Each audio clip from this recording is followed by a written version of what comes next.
Hi, I want to share with you a quick tip I use for maximizing a tube of paint. So I have this tube of Viridian and it is at its last dregs and I need to squeeze out some. So first of all, I use I call it a wrangle, to squeeze out my paint tube all the way till, oops, I'm going to drop it. Let's get rid of that and put that back where it needs to go. Right there. So I'm going through a lot of Viridian right now. So I want to, and then you squeeze it all the way out.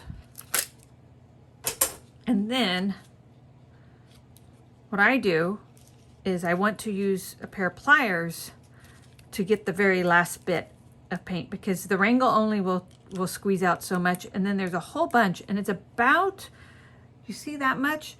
That was, I probably can get 4 times out of, and so what I do is I always have a pair of pliers on my palette, tabouret, near my palette, and I squeeze out, and you want to fold over, because if you just squeeze at the thing, what will happen is you'll puncture the metal tube, and it'll squish out the backside. So folding the tube over multiple times, this helps you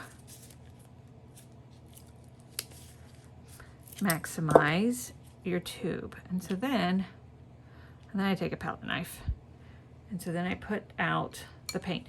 And the crazy thing is, I probably, looking at this, I've squeezed out this side, I've squeezed out this side, and I just finished squeezing this side. So, but if you notice, there's still a little bit of fullness here. So that means I can squeeze out, I have one more squeeze out of this last dregs of the Viridian tube, and I'll be able to squeeze out, and then I'll actually take my palette knife and carve out extra there. And it's just a quick tip on how to maximize your paint tubes. And you can do this also for your little tubes as well. Here's a little tube that I've got going on, and I've got one more little, I've got my cad yellow. And so you can see this one, I've only squeezed out that side. This side still needs to be squeezed, will be squeezed out next, and then I'll squeeze out the 2 sides. But yeah, you can usually get like 1, 2, 3, 4 extra like dollops of paint when you do that. Okay, I just wanted to stop in and share that trick with you.